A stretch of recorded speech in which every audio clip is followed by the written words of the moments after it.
کیونکہ عراقی حکومت نے اس فرقے کے عیسائیوں کو تنگ کرنا شروع کر دیا تھا۔ ان کے بزنس پر طرح طرح کے بھاری ٹیکس لگا دیے تھے۔ اس فرقے کے تاجروں کو بلا جرم جیل میں ڈال دیا گیا، اسی لیے یہ فیملی بھی عراق سے نکلنا چاہتی تھی۔ یوسف نے اسرائیلی ایجنٹ سے کہا کہ اگر میں پائلٹ منیر سے بات کروں تو وہ ضرور اپنا جہاز اڑا کر اسرائیل پہنچا دے گا، لیکن وہ اپنے پورے خاندان سمیت اسرائیل جانا چاہے گا اور وہاں رہنے کے لیے اسے معقول فنڈز کی ضرورت ہوگی، اور میں بس تم سے یہی ضمانت چاہتا ہوں۔ یوسف نے مزید یہ کہا کہ وہ یہ سب کچھ اسرائیل اور صہیونیت کی بقا اور اس کے بعد مذکورہ عیسائی خاندان کے احسانات چکانے کے لیے کرنا چاہتا ہے، لیکن موساد کے ایک حلقے نے اس بوڑھے کی باتوں پر یقین نہیں کیا۔ ان کا خیال تھا کہ ہو سکتا ہے کہ عراقی انٹیلیجنس موسادی ایجنٹس کو پکڑنے کے لیے یہ کھیل رچا رہی ہو، اور اس طرح ایک بوڑھے کی باتوں میں آ کر عراق میں موجود موساد کا پورا نیٹ ورک پکڑا جا سکتا ہے۔ لیکن اس مخالفت کے باوجود موساد کے سربراہ میر امیت یہ خطرہ مول لینے کے لیے تیار تھا۔ امیت نے اس آپریشن پر عمل کرنے سے پہلے عراق میں سرگرم عمل موساد کے پورے نیٹ ورک کو سمیٹ لیا، کیونکہ کسی بھی ممکنہ حادثے کی صورت میں وہ اپنے ایجنٹس کی جان خطرے میں نہیں ڈالنا چاہتا تھا، جو کہ کئی برسوں سے عراق میں کام کر رہے تھے۔ پھر اس نے اس آپریشن کے لیے 5 گروپ تشکیل دیے۔ ایک گروپ کا کام یوسف اور اس کی فیملی سے رابطہ رکھنا تھا۔ نمبر 2 گروپ کا کام نمبر 1 گروپ کی حفاظت کرنا تھا، کسی ایمرجنسی کی صورت میں انہیں عراق سے نکالنا تھا۔ گروپ نمبر 3 کا کام اس فیملی پر کڑی نظر رکھنا تھا کہ وہ بغداد سے کسی اور شہر منتقل نہیں ہو رہی، یا ان کے ہاں عراقی انٹیلیجنس کا آنا جانا تو نہیں ہے۔ گروپ نمبر 4 کا کام اس فیملی کو مختلف راستوں سے عراق سے نکالنا تھا، اور گروپ نمبر 5 کا کام ایران کے بارڈر پر اس فیملی کو ریسیو کرنا اور انہیں کردش گوریلاز کی مدد سے انہیں بارڈر کراس کروا کر بحفاظت اسرائیل پہنچانا تھا۔ دوسری طرف یوسف نے اس کرسچن فیملی کو منا لیا تھا، اب بس پائلٹ منیر روفا سے بات کرنا باقی تھی۔ جب یوسف نے منیر سے بات کی تو وہ پریشان ہو گیا اور حب الوطنی اور ڈیوٹی کے ملے جلے جذبات میں پھنس کر رہ گیا، لیکن اسے یہ بھی احساس تھا کہ صرف اسی طریقے سے وہ اپنے خاندان کا مستقبل بچا سکتا ہے۔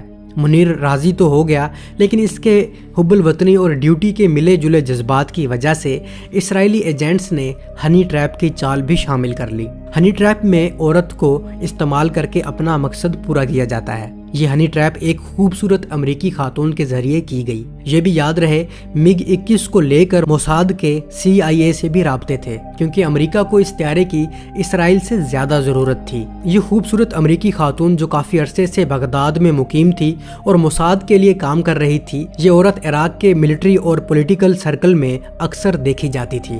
اس کے علاوہ ایئر فورس کے کئی ہوا بازوں کے ساتھ اس کے مراسم تھے۔ موساد کے اشارے پر اس نے اسکواڈرن لیڈر منیر کے ساتھ بھی گہرا تعلق بنا لیا تھا۔ منیر نے کچھ دنوں کے لیے چھٹی لی اور اس عورت کے ساتھ پیرس پہنچا، جہاں اسے ایک جعلی پاسپورٹ پر اسرائیل ایئر لائن کی ایک پرواز سے اسرائیل روانہ کیا گیا، اور اسرائیل میں موساد کے چیف، اسرائیلی ایئر فورس کے کمانڈر اور دیگر ایکسپرٹ نے منیر سے بند کمرے میں ملاقات کی۔ انہوں نے وقت ضائع کیے بغیر اسے کہا کہ اگر تم مطلوبہ جہاز یہاں پہنچا دو تو ہم تمہیں طے شدہ رقم دیں گے اور تمہارے پورے خاندان کو اسرائیل میں آباد کاری اور انہیں تحفظ دیں گے، اور تم سب کو اسرائیل کی شہریت بھی ملے گی۔ منیر بالکل راضی ہو گیا اور کہا کہ پہلے میرے خاندان کو وہاں سے نکالنا ہوگا۔ موساد نے اسے مکمل یقین دہانی کرائی کہ اس کے خاندان کو اس کے فرار ہونے سے پہلے نکالا جائے گا۔ اس کے بعد ایئر فورس کے جنرل سے منیر کی علیحدہ ملاقات ہوئی۔ جنرل نے اسے طیارہ لے کر فرار کے لیے ایک نقشے پر ہوائی راستے سمجھائے۔ عراقی اور اردنی ریڈار اسٹیشنوں سے بچنے کے لیے ایک زگ زیگ روٹ کا انتخاب کیا گیا تھا۔ جنرل نے منیر روفا سے کہا کہ یہ کام انتہائی خطرناک ہے اور یہ 900 کلومیٹر کی طویل فلائٹ ہوگی۔ اگر تمہارے اپنے لوگوں کو پتہ چل گیا تو وہ تمہارا پیچھا کر کے سرحد عبور کرنے سے پہلے تمہیں گرا دیں گے، اور اگر نہ گرا پائے تو اردن کے طیارہ شکن توپیں تمہیں نشانہ بنائیں گی۔ اس لیے تمہارے لیے نصیحت یہ ہے کہ اپنے ہوش و حواس قابو میں رکھنا اور اسی فضائی روٹ پر اپنے جہاز کو رکھنا جو تمہیں بتایا گیا ہے۔ وہ اس راستے کو بالکل نہیں جانتے۔ منیر ایک بات سے بے حد متاثر ہوا تھا کہ اسرائیل کو عراقی ایئر فورس کے تمام عملے کے نام بھی یاد تھے، جن میں روسی بھی شامل تھے، اور انہیں عراقی ایئر فورس کے معمول کی تربیتی پروازوں کے شیڈول کا بھی پورا علم تھا کہ کون سی پرواز لمبی اور مختصر ہوگی۔ لمبی اڑان کے دن روسی جہاز میں اضافی ایندھن کی اجازت دے دیتے تھے۔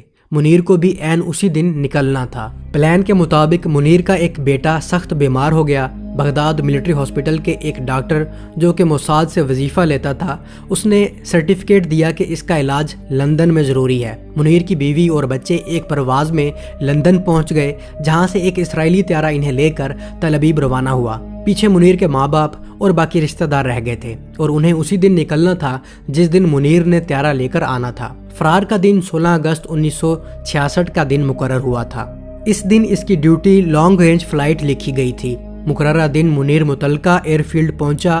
اس کے اعصاب مکمل طور پر اس کے کنٹرول میں تھے۔ روسی ٹیکنیشین نے لمبی پرواز کے لیے اس کے طیارے کے ساتھ اضافی ایندھن ٹینک جوڑ دیے تھے۔ طیارہ پرواز کے لیے بالکل تیار ہو چکا تھا۔ منیر طیارے میں بیٹھا اور انجن آن کر دیا۔ سامنے رن وے پر روسی نے اپنے انگوٹھے کے اشارے سے کلیئرنس کا اشارہ دیا اور ٹیک آف کا سگنل ملتے ہی اس نے طیارہ اڑا دیا۔ پہلے معمول کے مطابق بغداد کی طرف طیارہ موڑا، پھر ایئر بیس سے اوجھل ہونے کے بعد اس نے اپنا طیارہ مغرب میں اردن اور پھر اسرائیل کی طرف موڑ دیا اور اسرائیلیوں کے بتائے ہوئے ٹیڑھے میڑھے فضائی روٹ پر پرواز کرتا رہا۔ اسی دوران طیارے کا وائرلیس آن ہوا اور اسے انتہائی غصے سے واپس آنے کا حکم دیا گیا۔